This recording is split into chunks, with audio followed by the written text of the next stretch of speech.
This particular group has a chance to be very, very special and historic. Still, somehow that hate and that passion for this rivalry still The exists. same schedule that they depicted us to be the last in the freaking conference is the same schedule that we're 8-4 on. Not quite, my friend. Give me the Mountaineers, baby.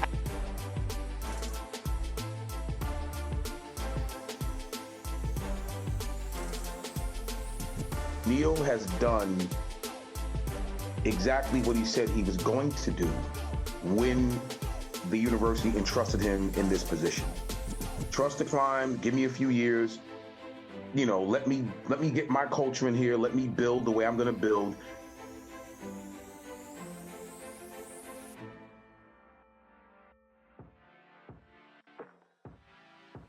Hello, everyone, and welcome into the Walkthrough Game Day Show. I'm Schuyler. That is my partner, my co-host, former West Virginia. Scratch that. It's legendary West Virginia running back Eugene Napoleon. I always do that. I need to pay my respects to you, my good sir. But one of the best running backs all time, one of the best human beings of all time, Eugene Napoleon. Blessed to have him as part of this show. And before we get to diving into this week's game against Kansas, we're going to have plenty of that talk. We're going to obviously kind of rehash a little bit of the Backyard Brawl one more time because now we've kind of had a chance to take a deep breath. We're not reacting to it right after the game ends like we did on Saturday in the postgame show. Had a few days to kind of simmer down and kind of gather our thoughts. We'll talk about Neal Brown, kind of the situation he and this program are in right now at a 1-2 record in non-conference play, what that means for the bigger picture here going into Big 12 play. And then, of course, we'll get to our game preview and our picks at the end. So, Gene, going back to Saturday, 38-34 Pitt. We all know the story.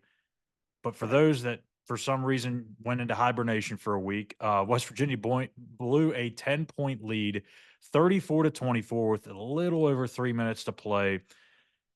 Now that you've had a few days to kind of sit back and really think about it, what the hell went wrong in the Backyard Brawl? Or maybe I should say what didn't go, or what did go right, because I guess that's a little bit shorter. But no, seriously, what the hell went wrong up there in Acrisure? Yeah, I just think, listen, we had some things that was clicking early, obviously. And whenever you take a 10-point lead going into the fourth, latter part of the fourth quarter, three plus, 3 minutes and some change left, you're feeling pretty good about your positioning. You're feeling pretty good about winning that game. Yeah. There's so many things that you can point at within that 3 minutes and some odd seconds. But it all comes down to coaching, unfortunately. It all comes down to coaching, because if a young person blows a play within that time span with a 10-minute lead, you can either pull that player out, fix that situation, get him going or whatever. But it still comes back to coaching.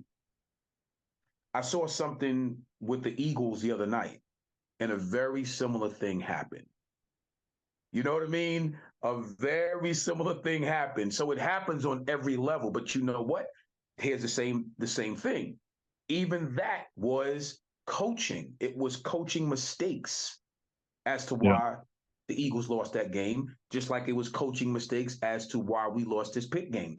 So again, there's a lot of things that we're going to have to fix. But I also think it comes down to obviously looking in the mirror and saying, you know what?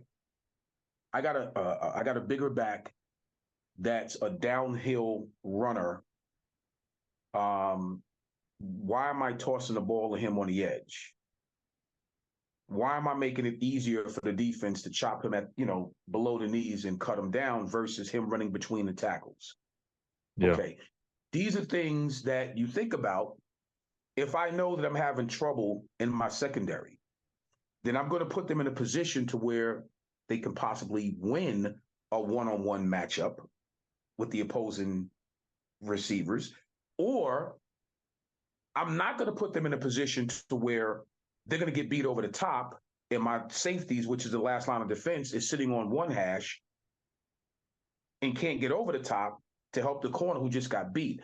these are things that I'm going to put them schematically in position to win, at least win that battle. And the teams that do that consistently and frequently, the latter part of the games, usually are the teams that win because they don't get out coached. Exactly. I mean, I look at it at really the end of the game. I mean, we could talk about the end of the half too, because like I mentioned on the post game show, I don't know why you run down or why you don't run down the clock and call a timeout before kicking a field goal on 4th and 1, because you gave Pitt 21 seconds to work with, and then you've continued to further play with fire by pooch kicking it, which, by the Right. way, Gene, gave them better field position than if the ball were to be kicked out of bounds.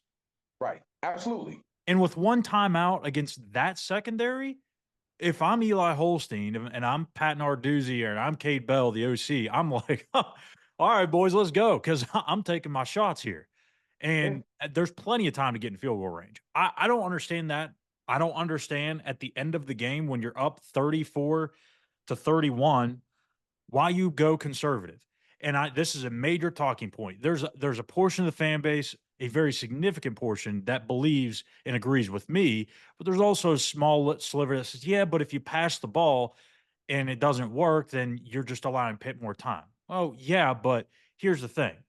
First down, I have no issue whatsoever running the ball on first down there, because you don't know what's going to happen. If he busts a 9 or 10-yard run, boom, here we Right. go, and the game's in your control. You Right. owe it to yourself to run the ball on that first play to see what happens. When you get stoned, walled off, and you get 1 yard, it's 2nd and 9, and you see the very next play them load the box with Yeah. 7, 8 defenders, I'm checking out of that. I'm going to an RPO. I'm going to a play action. I'm doing something, because I'm not going to get myself in a 3rd and long situation where they can No. just pin their ears back and come at me. I don't How many understand screens? that whatsoever. How many screens did we throw? Golly, not very many. So RPO on a 3rd and 9 is a pretty good call, but a screen also is a really good call, and not into the boundary, to the field. Yeah, yeah, You simply have more field to work with, obviously, right? But RPOs, for what Green does well, is in his wheelhouse where he's more comfortable. Give that to him and let him navigate that offense in that situation. that's You his bread gotta and butter. trust, right? You gotta trust that that's going to get you. You gotta trust it's going to get you 9 to 10 yards. Okay. I hate to say it this way, and if it does not, something is wrong with your system. Coach Neal used to say this, and I agree with it 1,000%. It's simple football 101. If it's 3rd and short, and I call a play that we need 1 yard, well, gum numb it. Then Nealon's like, you better get that yard. Period. Yeah. There is no second thinking that, Schuyler. There's no second guessing that. So in this game, there was a lot of those moments where it's like, dude, like, this is really big ball. This is big boy ball. You can't coach scared with 3 minutes and some change left and you're up by 10. And you can't go conservative either. You got to play the game and call the game the same way you called it that put you up by 10. You can't go backwards now. So Yeah, I that's my mean, take on it. the way I look at it is it's 34-31. Your defense has not stopped a nosebleed for much of the day. Now, the second half, they did go through a major stretch of the second half where they were playing pretty well and getting off the field. But you just know that in that type of situation that you're going to give Pitt the ball back and catering almost to their tempo, because they're going to have to go up speed or up Yeah, tempo, excuse me. And they're a team that likes to do that. You know they're going to throw the ball. That yep, plays into your weakness. I'm not really interested in finding out how that's going to pan out for me. Like, if it's 3rd and 9, yeah, I know they tried to throw the ball. Garrett got sacked. I would right. almost even implement the RPO there too.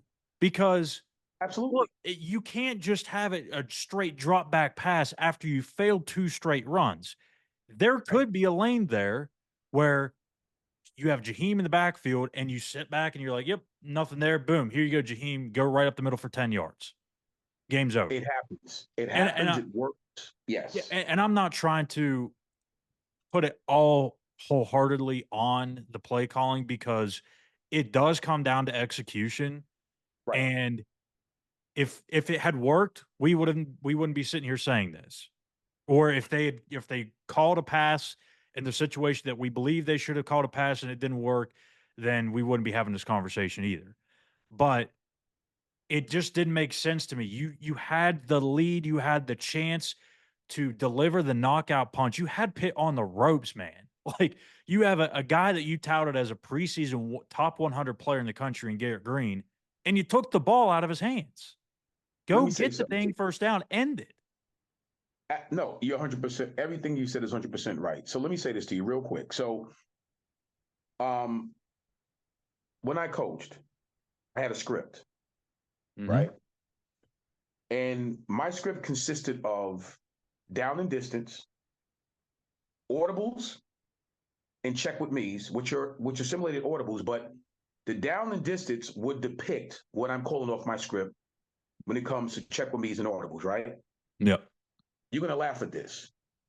That script also went in for overtime, double overtime, particular plays when it comes to each hash. And I have my little gadget plays where this works on, I don't care what defense you're in offensively. And then conversely, defensively, depending on where you are on the field on your down and distance, I had defenses that I understood down and distance in the likelihood of what you're going to run. So what I did offensively, I flipped it into formations. Wouldn't matter where you were in the field, where we were in the field. I knew there were 3 or 4 plays that's going to get me 5 to 6 freaking yards consistently. And I'll give up one right now. And one was called the stretch. That stretch play that Dallas made famous with Emmitt Smith years ago, I would flip the formation. Most defensive coordinators, they go with wherever the tight end is, it's the strong side. That's what they go with. And they would flip their defense by tight end. Yeah, make that the weak side. The offside the tight end was my strong side. And we would run a stretch, pull the guard to that side, smash down with the fullback. My quarterback had to get there and put that running back on the edge with a corner.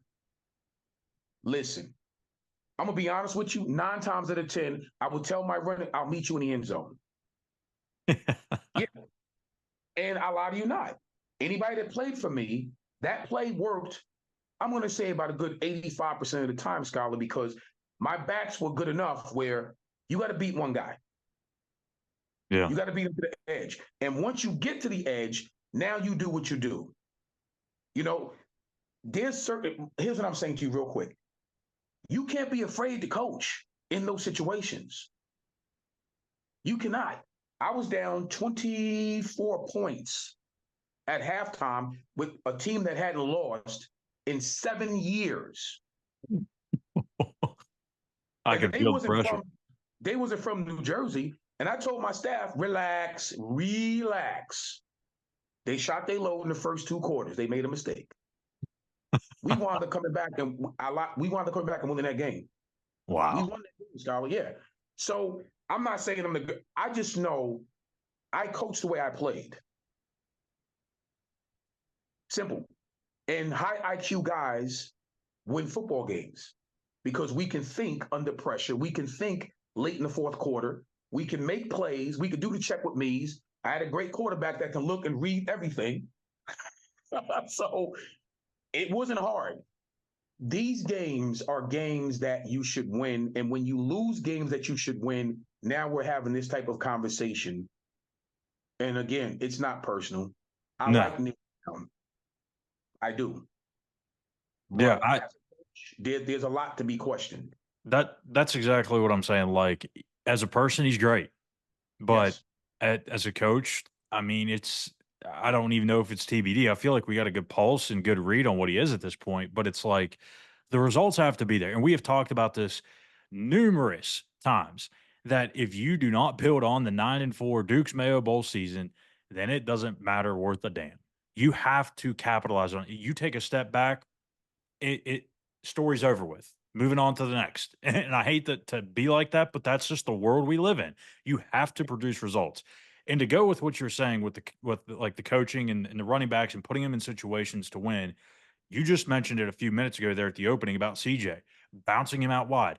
I understand sometimes you want to do that a little bit early in the game because you want to set something else up, whether it's a counter or something like that. Sure. But to continue to do it deep into the game and do it on very, short yardage situations where you got to have it 3rd and 1, 3rd and 2 makes no damn sense. Makes about as much sense as trying to corner the ball on a kickoff. And that will get me into a whole other rant. So I will promise you, I will save you from that because that is just a whole other thing that I could go into. But I want to talk a little bit more about this secondary and about this defense and their struggles real quick before we move into Neal. Yeah. It's been 3 weeks, and it has not gotten any better whatsoever.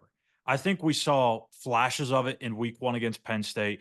I even came on this very show and said, like, hey, I think Garnett Hall has played well, even though the numbers may not indicate because Penn State threw the ball for a pretty high clip, over Right. 200 some yards, 3 touchdowns, but he played well.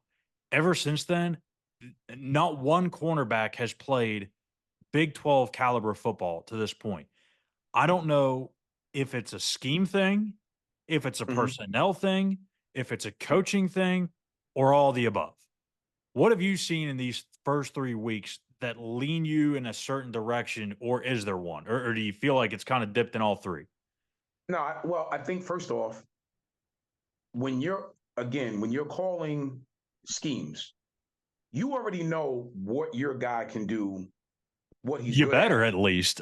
You have an idea, right? So I'm not going to continually put my guys in the secondary in a position where they're out of position. All right, if that Yep. makes sense. So if I know my guy is not a good, cover one guy, man on man guy, I'm not going to call too much man. Or if I And that's do, I got 2 high safeties sitting over the top. yep. So there's certain things scheme wise you can get away with if you don't have the best cover guys. But here's my problem.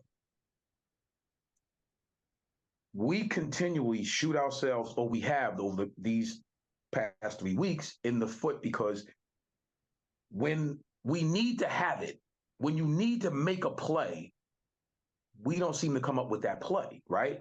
Yeah. Got to get more pressure on the quarterback. That's one. When you're getting more pressure on the quarterback, it does help your secondary. It actually helps your linebackers and everybody else in that back end, right? And then when you get pressure on the quarterback, you got to get him on the ground. Yeah. I mean, they had, what was it, 5 sacks in this game, and they probably could have had 10. No lie. Oh, Like they could have yes. had 10. They had It makes they me had their hands on him at least another 4 or at 5 times. least it makes me understand, to be honest with you, the position that our players are in because they're struggling to you can see it. The effort is there, Schuyler. I want to say that. The effort, this is why I don't criticize the players. They are playing hard. Absolutely. The effort is there. You can see it. But if you have a receiver, let's say running a 9 route, flying down the left sideline, and you have a safety sitting right off, probably in the middle of the probably in the middle of the hash. From a trajectory standpoint, he needs to be 4 to 5 yards over the top already. When that ball's in the air and your corner's already beat, and he's rotating, because he sees the ball going there, you have to be sitting on top of that route. Yeah. If Not you're not running, not calling, running hip to hip with. okay, if you're not calling your defense to say, look, you got to be there. You have to be there. Just in case they take a shot, I need you there. If you're not putting, my point is, if you're not putting your defensive guys in a position to make a play, they will never make a play. That's my point. And that's the one thing that really kind of alarmed me earlier this week was Neal basically flat out said, like, there was some, and he didn't throw anybody under the bus, but I think we can all kind of figure out the context clues here about who he's talking about. But there were certain situations where man coverage was called, and it probably didn't suit the player on the field to be in that type of coverage at that given time. There were Yeah, also certain situations where they had certain personnel package in the game and they were making checks, and that type of personnel grouping probably shouldn't be having to deal or handle with certain checks. So to me, that's a red flag because that shows where's the awareness of who's in the game, what package you have out there. Like that to me is sounding the alarm of we don't know what's going on all the time. Someone's got to coaching. figure that out. I'll say this again. It comes down to coaching. And I dare you as a head coach even utter that. Yeah. Because then that means you as the header, you as a CEO, don't know what everybody is doing. You're supposed to know what everybody's doing at all time. So if I'm looking at the personnel and say, oh, whoa, time. We call man, and this guy's more of a zone guy. No, we can't do that. So that either you don't have the players that can play in that personnel package, either you don't or you do. Yeah. Wait to game 3 to be up by 10 to figure that out. Yeah. Now, peep this, which is interesting, right? Even with all of that, you're still up by 10 with 3 minutes and some change left. And you found a way to lose. So make it make sense. Right. You were still up by 10 with 3 and some change left with the mistakes, even with the personnel mistakes, even with the guy that's not supposed to be called a play man because he can't play man, he's supposed to be playing. Even with all of that, Schuyler, you're still up by 10. I'll give him an E for effort. Because if you're now telling me, and I heard some of what you're saying, and again, I got about 4 or 5 different types of glasses, and I was taking them off, and putting them all on. Like, wait, what? What'd you just say? That's what I mean, my guy. You can't say that and do that if you're the head coach because we expect more.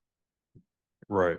And that's something that has to get figured out. You got to know who's on the field. You got to know what you're going with. You got to know what the situation is at certain points of the game. Like 2nd and 30, can't give up a touchdown. Like, and I know Jordan has his explanation behind that, and they didn't want to allow them to just dink it to the back and let him do his thing because that's what they did in the previous 2 weeks. But I think you just got to understand the situation. Now, I don't want to go too much deeper into the secondary stuff because I know everyone's probably here ready to hear more of our thoughts about the head coach, Neal Brown, and what this means for him. So 1 and 2 start, obviously very far from ideal. And you and I both said at the opening of the season, if you get to non-conference play 2-1, you're in a good spot. Everyone kind of assumed you would probably fall to Penn State, but then you would bounce back to beat Albany. You would beat Pitt on the road, and you'd be feeling okay about yourself heading to Big 12. Right. Well, you didn't even compete against Penn State. You struggled at times against Albany. You gave up over 300 yards through the air against the Great Danes out of the FCS. And then you blow a 10-point lead to your bitter rival on the road. So, heat check. Where is this meter for Neal Brown? Because I think my immediate reaction after the game on Saturday was, oh my gosh, like I don't know how he's going to survive this because of the fashion of what you lost, to who you lost, to the schedule that's coming up. You're 1-2, you're already behind the 8 ball.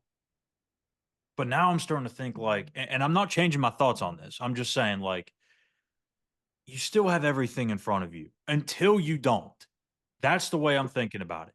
Because yeah, we can see and project the next 5 games and say, yeah, they may only go 1-4, but we've got to see it take place first. After this 5-game stretch, we will know where Neal Brown is in terms of that hot seat. But when you still have a chance to go to the Big 12 championship, to go to the college football playoff, even though they have not proven that they can be of that caliber so far. It's still out there for the taking. And it starts this Saturday against Kansas. So does that kind of bring you back down a little bit and more about this week than it is the big picture? How do you feel about Neal Brown overall? Because and I know some people say, well, we don't even need to see the next 5 games. We've already seen the first 5 years and some change, and it's Right. already clearly proven that it's not enough. What's your thoughts? I think that to be more realistic, as you just stated, and that's a really good layout, how you put that together. I can see where fans would say that. Like, look, I don't need to see anymore. Yeah. He can't win the big games. He can't win the necessary games. He can't win against competitive teams with really good coaches because he winds up getting out coached. Yeah. Yeah. Okay. Conversely, you're 100% correct. We are going into our conference schedule 1 and 2, non-conference. Okay. So what happens if he gets into, I'm just saying hypothetically, what happens if he gets into the conference and runs the table? I Yeah. will eat my words, but I have a very, very strong opinion that that won't happen. Right. But But I'm if just he saying, even if he goes and finds a way to get this team to 8-4 or better, I'm still eating my words because I would have never thought that to be possible with what we've seen so far. well, I put money out, not really, but just saying. I Monopoly bet money. somebody, yeah, I bet somebody here in New Jersey, who's a big Rutgers fan, friend of mine, and we bet a huge steak dinner on whatever steak place you wanted to go to in the state of New Jersey. We have some pretty good steak houses up here. Um, who would have the better record, West Virginia or Rutgers, at the end of the season? So I said West Virginia would be 10-2, Oh and I said Rutgers will not be 10-2, right? no, And no. so right now, come on, Neal. We're getting into the schedule now. Yeah. We have It's to. He has to at least. He has to at least win at least between. 8, right? Has to, and the reason why I say he has to is because last year you have people saying now after the little small sample size of what we saw over the first 3 weeks, those games that he won didn't even matter because it wasn't against really good competitive teams. So they're like, well, you limped to 9-4. You beat I who's on mean, the schedule. I mean, but right, it is true. because now you have people saying, well, now I'm really looking at the North Carolina win, and the majority of their marquee players didn't play. Well, man, we got nothing to do with that. Yeah. I'm just saying. But I could understand where a fan would say, I don't need to see anything else. I know that, again, when he's playing against a well-coached team, he gets out-coached.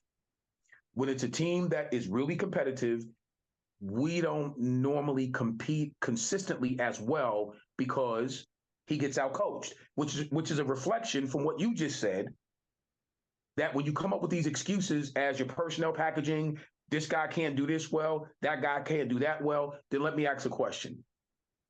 As the head coach, then why is that guy on the field? Yeah. I mean, It's coaching. yeah. If you got a guy that can't play man and you're playing against a team that can really, a quarterback that can really spin it, sooner or later, unfortunately, that particular player or group or packaging, however you want to term it, is going to cost you big. Then why is a guy that can't play man In the game. okay? Or why are you calling man if he can't play man? But he's in the game. Situational awareness. That's all it comes down to. Situational awareness. And this has been an issue over the first few weeks. And Yeah, he has to win. He has to win 8 games, Schuyler. well, I've wholeheartedly believe that. Bowl or not, I think you have to get to 8 wins. But a couple of stats I want to list out here for you. Since Neal Brown has taken over as the head coach of West Virginia, he's 32-31 all time. He is 2-14 against top 25 teams. If you go and look at even the best of best coaches, even those coaches still, I mean, they're not having this ridiculous record unless you're like Bear Bryant or Nick Saban or something like that. But some of the better coaches in college football, they still kind of have a losing record or around a 500 record. That's respectable. 2-14. I mean, no, that can't happen. In the Big 12 alone, he's 20-24. He's 1-2 against Pitt, and you can make the very strong argument, Gene, that West Virginia has outplayed Pitt in all 3 games since the rivalry returned, and yet they only have 1 win to show for it. Yes. And lastly, this one's going to blow your mind, and it shouldn't blow your mind because you probably know this, but it's just weird and it just feels odd to say that West Virginia has not been in the top 25 a single week since Neal Brown took over in 2019. Not 1 week. No, I know that. Yeah, that can't happen at a place like this where you're the 15th winningest program of all time. No, and that's the problem. So at what point, and I know the fans are probably losing their mind. They already over. at what point do you say, okay, because what you just laid out, to be honest with you, really, it's an atrocity. Yeah, and when you stop to think about it and you know the majority of these things, it's like, okay, well then what are we doing?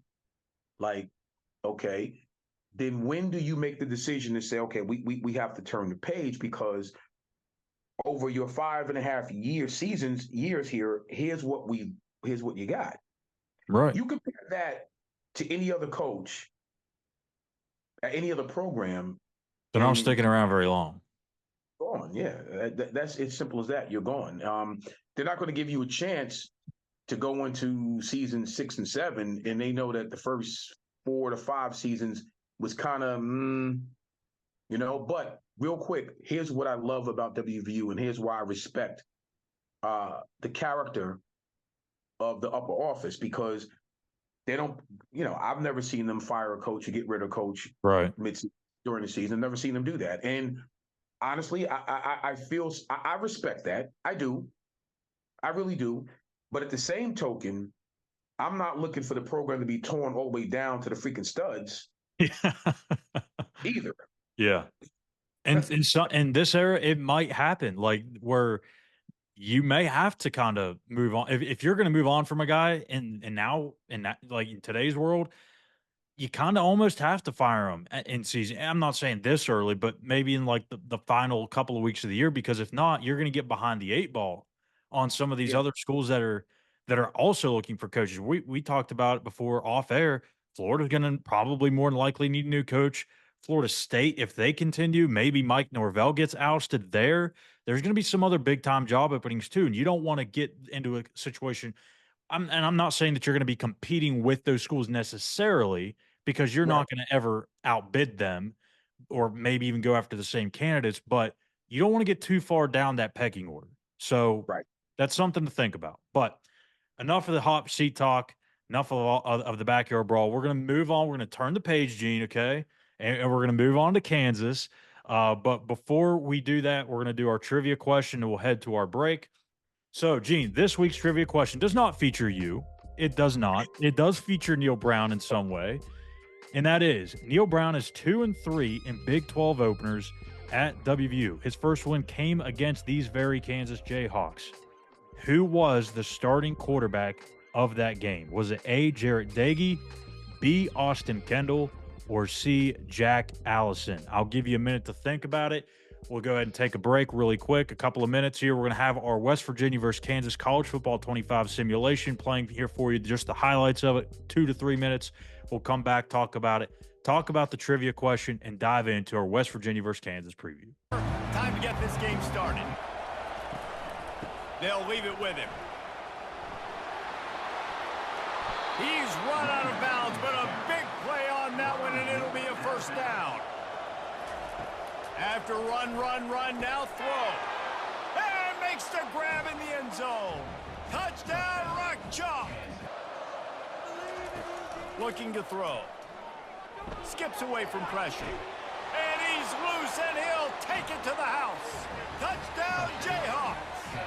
takes his steps, and man, when he decides to pull the trigger, watch out. And he can't quite make the connection as he was trying to pay off this red zone opportunity. Wait just a second. The official's going to take a second look at this one.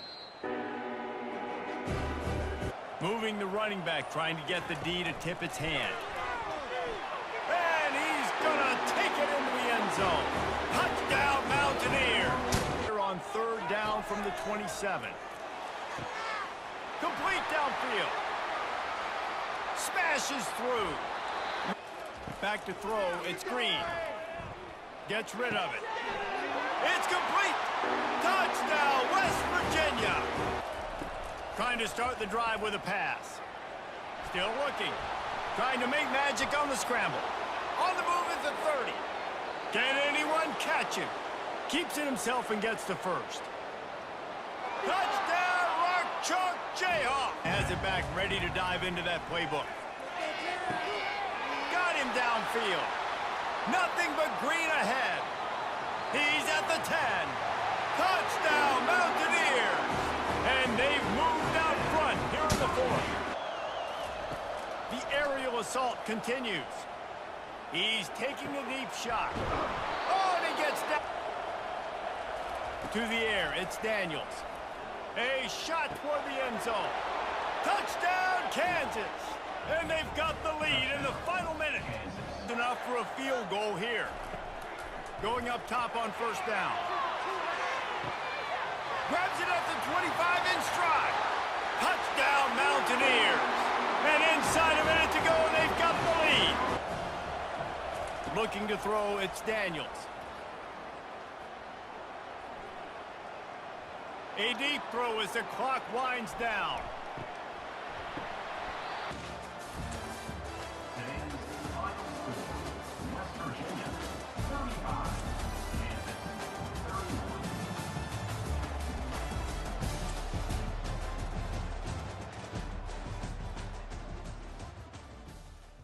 Back here on the Walkthrough Game Day Show presented by West Virginia on SI. I'm Schuyler Callihan. That is Eugene Napoleon, and hope you enjoyed that thrilling ending. College Football 25 has been a saving grace because these things have been entertaining every week, except for the Albany/FCS East, whatever they call them, simulation. These things have been right down to the wire and kind of realistic given West Virginia's secondary, but another one that could have chopped a few years off the life of Mountaineers fans, Gene.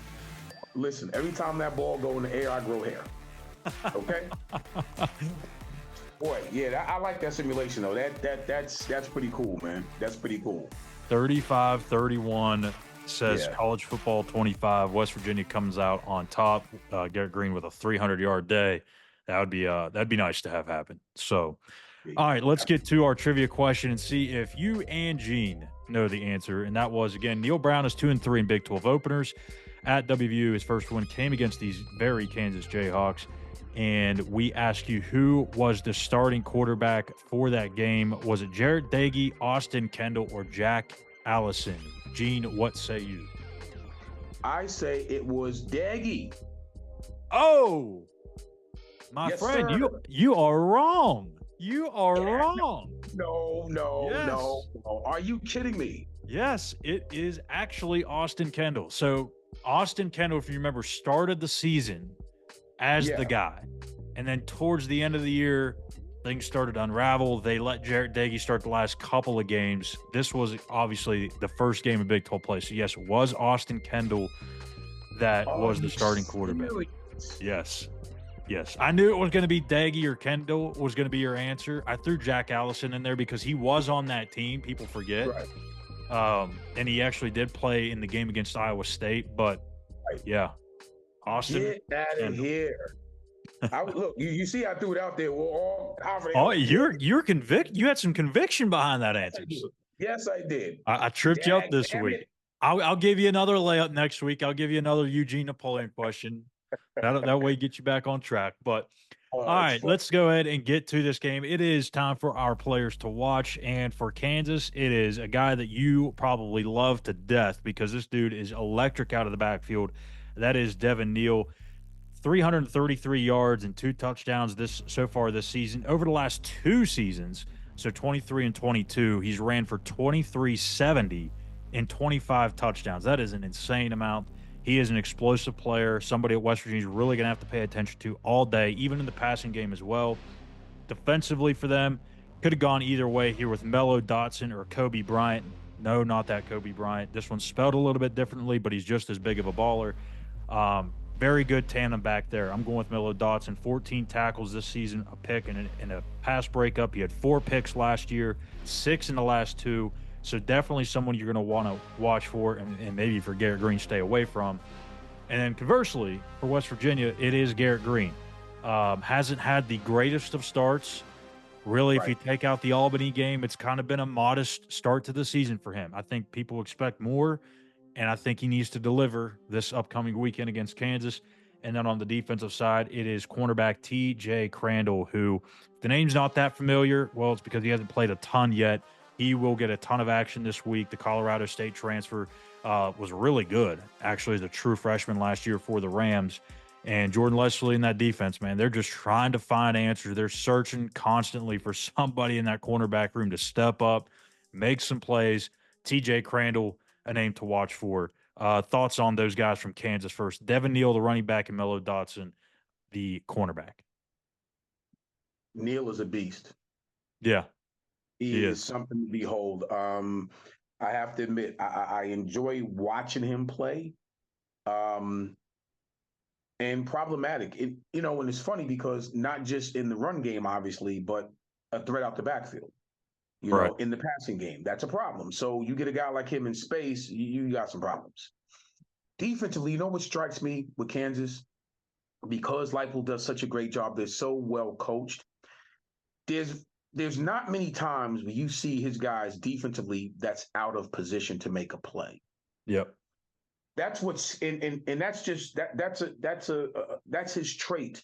He's very good at that. He's very good at making sure his guys are sound in their technique. And they play that way from quarter 1 through quarter 4. So this is why I think it's going to be pivotal that we start early. West Virginia has to start early. And we have to make sure we limit our MAs, man, the missed assignments. We have to, because if not, you do not want the Jayhawks coming into Morgantown, feeling good about themselves and getting in rhythm offensively, and then conversely on defense, making big plays. You don't want that, because that votes for a real long game, and you don't want that. Yeah. Doesn't this feel a little eerie? Because 2 years ago, you lose to Pitt in the Backyard Brawl, a game that you thought you probably should have won. And then the next week you come home, you play Kansas, and you lose to the Jayhawks in overtime. And fast forward 2 years later, here we are again. Dude, let me tell you something. I will grow hair and then pull it back out. Yeah, I don't think I can stomach that. So let's go ahead and dive into some of this stuff here. We'll start with Kansas's offense versus West Virginia's defense. This has been a very underwhelming, underperforming unit so far. This team had major expectations, especially Jalen Daniels, the quarterback, who a lot of people had, as a dark horse, as a Heisman or Big 12 Player of the Year, one of the best quarterbacks in the league. And it has been a rough go for him through 3 weeks. He has got a 3 to 6 touchdown to interception ratio. He's completing only 54% of his passes. Has taken 3 sacks, but it has just not been the same Jalen Daniels that we saw pre-injury a year ago. And that's an issue, because if you go back 2 years ago, when they started to really turn this thing around under Lance Leipold, if you remember, they went 6-0 to start the season. They were rolling, man. They had College Game Day there. They got ranked for the first time in eons. Jalen Daniels was the engine to that thing. He gets hurt, they kind of fall apart in the back half of the season. Right. Last year, he plays in 3 games, and they win all 3, and then he sits out, and everyone thinks he's gone. He's headed to the portal. He's going somewhere. He's going to get the bag somewhere.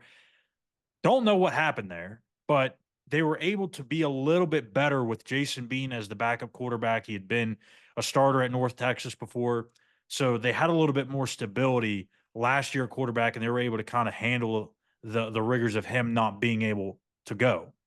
But This is a different team. This is a different offense. Offensive coordinator Andy Kotelnicki is now at Penn State, who we already saw 2 weeks ago.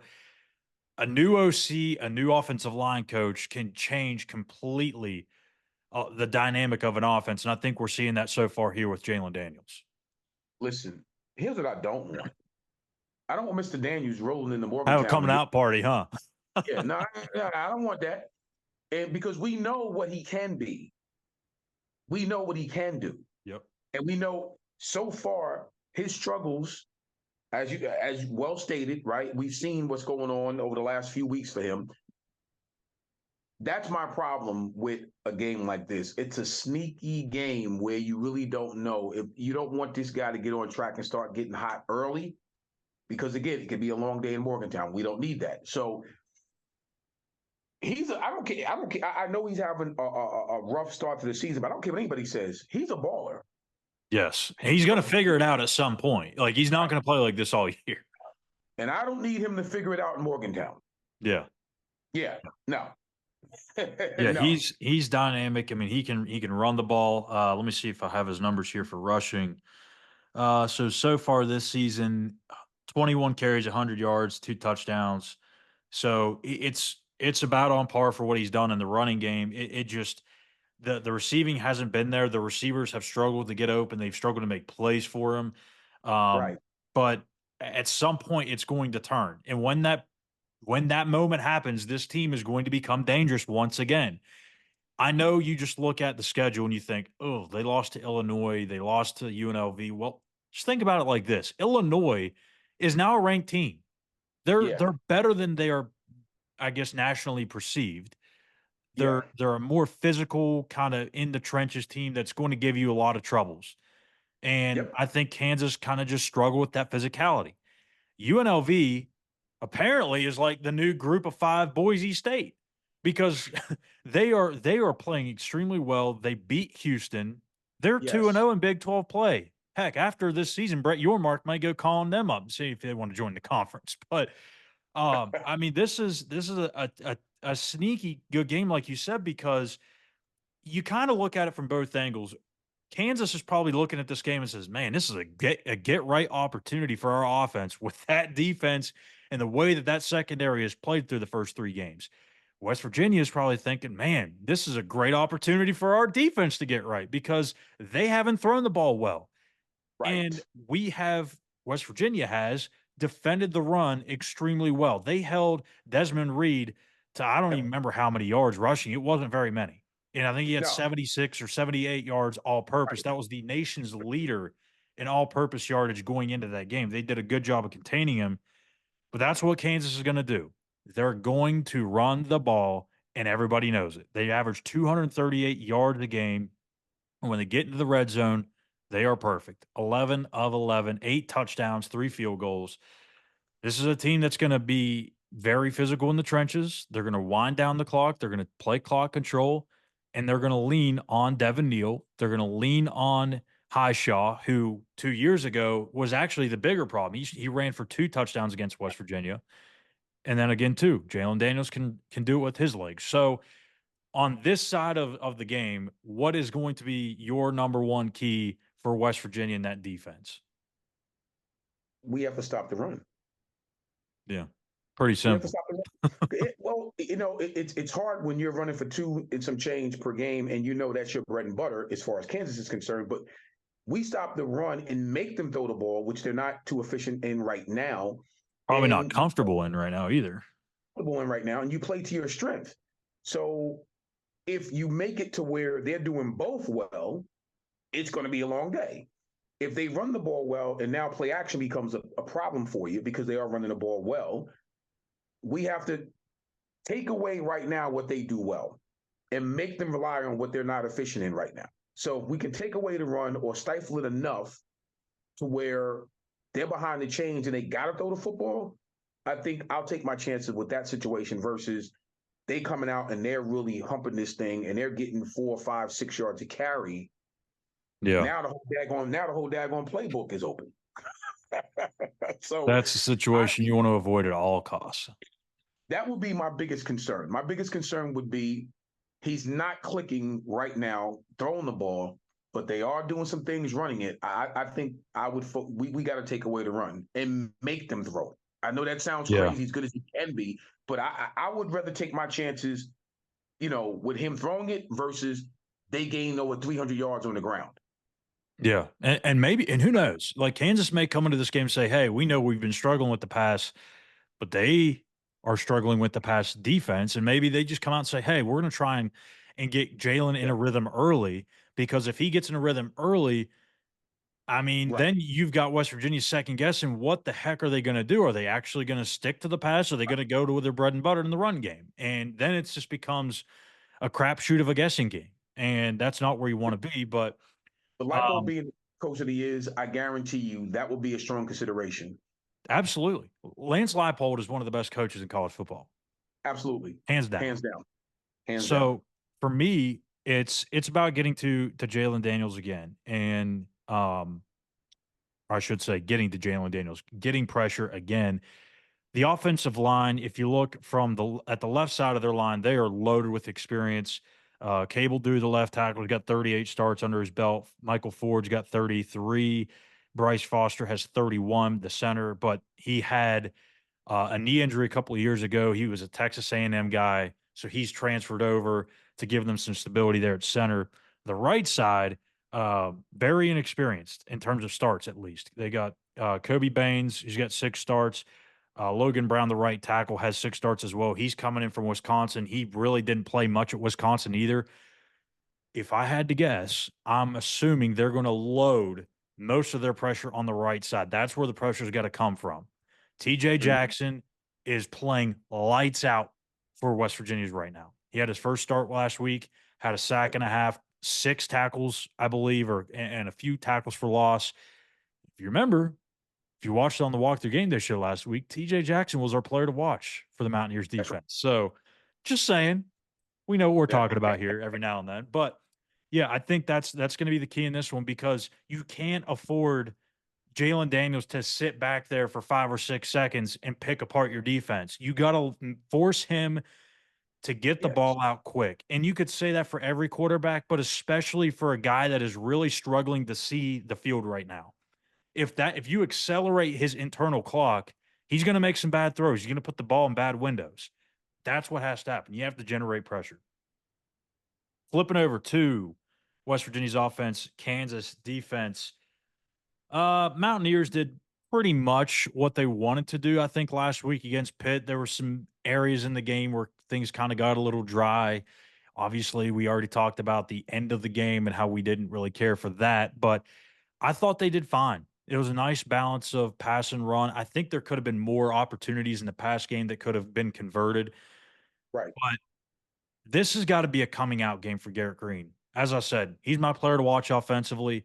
He's not been I'm not saying he has to be a superstar, but he has to start looking like the guy that he did last year, where he's completing the big plays down the field. He's making plays with his legs, which he has done at times this year, but he needs to be sharp in the passing game. We need to see a 250, 270 plus type of game for him heading into the bye week.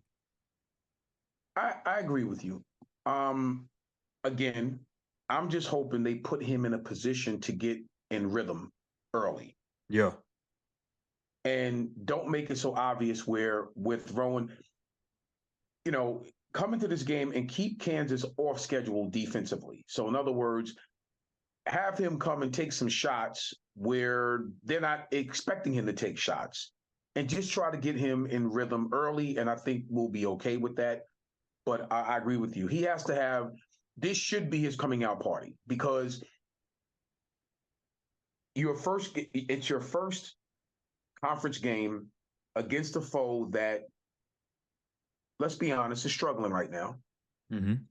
The expectation would be you throw for at least 250, 275, hair under 300, 3 total touchdowns, maybe 4. Or if it's even just like 215 or 220, but you're super efficient. Like either or. Yeah. If that happens, we're talking about something good in the post game, because I think everything else will click and take care of itself. I really believe we can run on Kansas. I really believe that. I think our running game will do just fine. We need, Green to come out and play the way that we expect him to play if giving the opportunity from the play calls that are given. Yeah. Because what am I going to say, Schuyler? They don't call the plays. So hopefully they get him started early and they're calling plays that are conducive to his ability to make some plays. He feels good about himself. You get him in rhythm and we're off to the races. That's what I'm hoping for. Now, the per game averages that their defense is allowing are kind of skewed a little bit because obviously they played Lindenwood, who, to be honest with you, Gene, I didn't even know it was a school until they played them. It sounded like one of the middle schools I used to play up in Wheeling, Warwood, and I was like, wait a minute, that's a college, okay. Yeah, So I've heard of him. I've heard of him. no disrespect to the Yeah. Lindenwood Lions, but it is Lindenwood.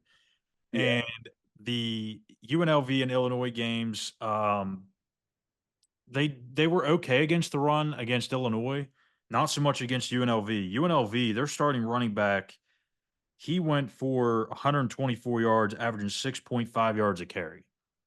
So you may look at it and say, "Wow, they're only giving up 111 on the ground a game. That's not that bad. That's pretty good." But 120 some to UNLV running back, I feel like they have a good chance, like you said, to run the ball against Well, this front seven. But it all goes back to Garrett Green for me. Like it's got to be his game to come out and have a good, efficient day. Yeah. Like I said, even if he doesn't go for 250, let's have a 65-70% completion game. Maybe that's where we should put the markers for him instead of the yardage. Be efficient. I mean, and this is a really good test too. This is no slouch of a secondary that he's going up against. I talked about Kobe Bryant. I talked about Mello Dotson. OJ Burrows is another guy in the secondary that has played extremely well. 4 pass breakups, 7 tackles. I mean, most of their top guys are in that secondary. The But secondary. your receivers are better, more mature than they were a year ago. They're coming off a game which they probably believe they could have done better in, and this is their opportunity. They've got to open things up. So I think taking shots down the field and running the football is going to be kind of what this game's going to look like. It's going to be a lot of hammering the football in between the tackles, really from both teams, and taking those deep shots. I don't know we're going to see a whole lot of underneath passing, a whole lot of intermediate. It's going to be a lot of handing it off or home runs. I agree with you, and I hope that's the game plan. That's what I hope, because you got to take a stance and you got to make something happen, because it really hasn't happened in an explosive manner over the last 3 weeks. So you got to make it happen, and I think we have the ability to do that. So let's do that. There you go. So that is our West Virginia Kansas preview, and it is time for our week 4. I almost said week 3. Goodness, it's already week 4. Week 4 pick'ems. And Gene, as you already know, we picked everything the same last week, so of course we're going to be tied through 3 weeks, both sitting at 9-6, and it is time to get a little bit of separation here. So let's get into it, shall we? USC at Michigan. This is a Big Ten conference game. It sounds so weird to say, still to this day. 3:30 kickoff on CBS. Look, I know Michigan is the national champions a year ago. I know they're the defending national champs. USC doesn't have Caleb Williams, but they still have Lincoln Riley. They're always going to find a way to pass the ball. Miller Moss is a pretty good quarterback in his own right. Michigan's coming off an embarrassing loss to Texas.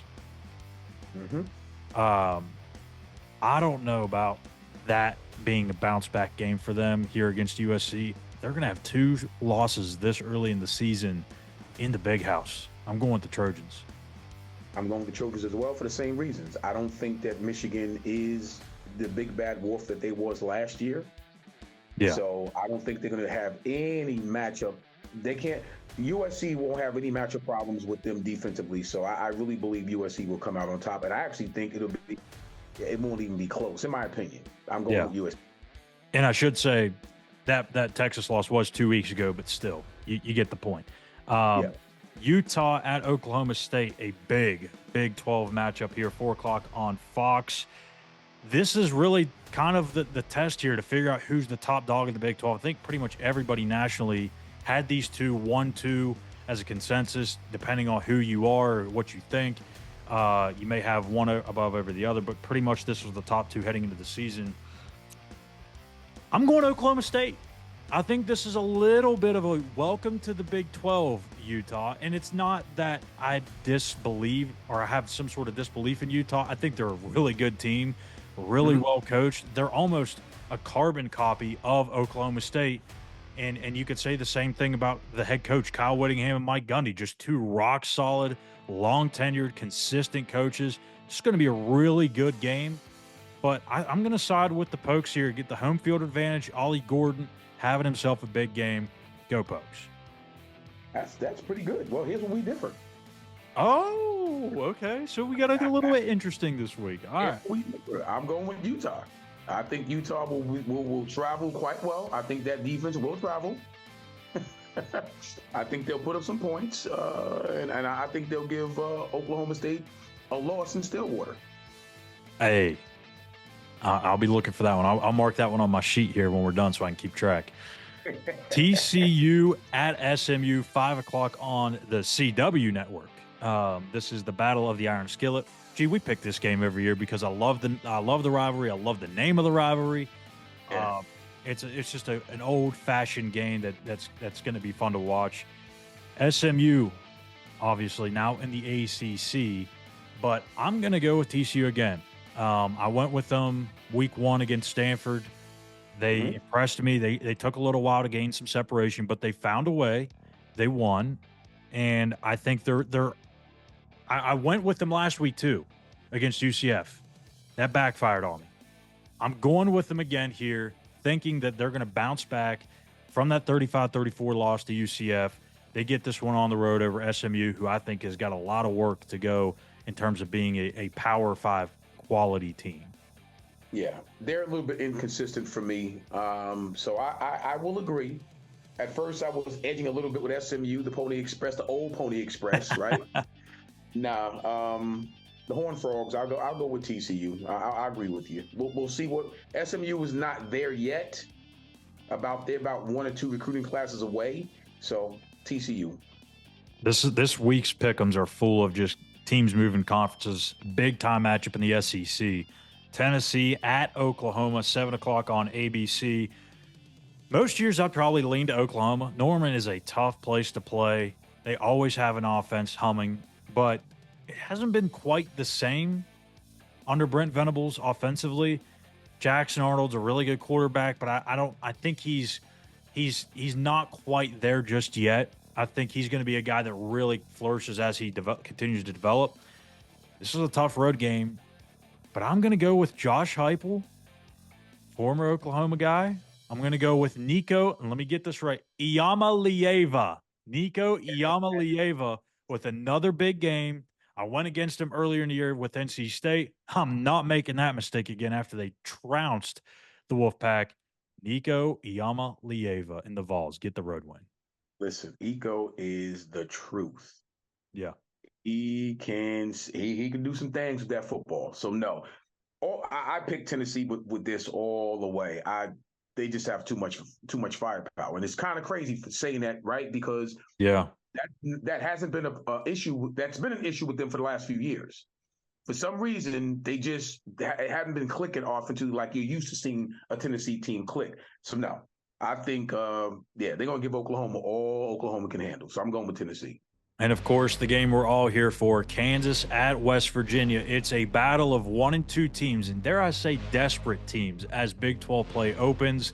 No, the season's not over. It's not quite time to panic yet, but there's a lot of urgency on both sides as Lance Leipold and Neal Brown get together on Saturday afternoon in Morgantown. The players will take whatever direction I take. And so, you don't ignore it. I have the benefit of just kind of hunkering down. They don't necessarily do that. They got to go to class. They got to, they're on their phones. That's how they live. But, there's a lot of negativity, which happens, when you play at a place where it matters, you can't have all the good without experiencing the bad. And so when you lose a rivalry game that you were ahead in the final minutes, and there's going to be negativity. And so how you have to do it, you just have to process it. You have to own your own mistakes, and you got to go about playing better. And that's kind of how we're doing it. But I'm not going to allow them to be miserable. I'm not going to allow them to hang their heads. Like, we're going to get better. We've got good players. We've got a staff that can get it turned, and we will. And that's how I really believe that. That's not me talking in a press conference. I think they'll take whatever lead that we set from a staff perspective. All right, so it's the Mountaineers. It's the Jayhawks kicking off at 12 o'clock Eastern on ESPN2. And, Gene, after that Pitt game, I was almost dead set that I was going to pick Kansas this week, and I was probably going to pick Oklahoma State, 3 weeks from then, and probably see this as a point in the year where the Mountaineers will just kind of snowball into the wrong direction. I think they're going to have some games where they're going to lose in this 5-game stretch, this stretch that we've talked about a lot. But it's not going to be this week. I don't. This team, this coaching staff feels like they are back in the right frame of mind after that game on Saturday or last Saturday against Pitt. I think they're taking the right approach. It's home game. It's Hall of Fame weekend. And kind of, too, like it just plays into their strengths. I think they're going to be able to run the ball. I don't think they're going to have to worry about the pass as much. You have a Jalen Daniels who comes into this game really struggling through the air. I'm going to go with the Mountaineers. Well, you said it like it was so painful to say. Not painful. I'm worried about jinxing the guys. Yeah, well, I'm going to jinx them. I'm going with the Mountaineers. And listen, we better show up and show out in Morgantown on Hall of Fame weekend, period. Yes. Let's go Mountaineers. Rasheed Marshall, Adrian Morrell, Anthony Becht as well, but he'll be honored the following home game against Iowa State when his son Rocco comes to town. So should be a lot of fun in Morgantown this weekend. Make sure if you haven't got your tickets yet, go ahead and show up to the stadium if you can. If you have nothing going on, these guys need the support. They need to start off Big 12 play with a good taste in their mouth, get rid of that non-conference play, and feel good about where you are heading into that bye week. So, again, if you are interested in winning Eugene Napoleon's autograph, put in your 5 picks for our pick'ems. If you get all 5 right, you get his autograph. We have one winner so far this year. Let's make it 2, maybe even 3, maybe even 4. No, I'm just kidding. We'll see what happens. But make sure you put your picks in the comment section here on YouTube. Hit that subscribe button here at West Virginia on SI. Follow us on X at SI_WVU. For Eugene Napoleon, I'm Schuyler Callihan. You've been watching the Walkthrough Game Day Show presented by West Virginia on SI. That's it for us this week. We'll see you in the post-game show on Saturday. Take care.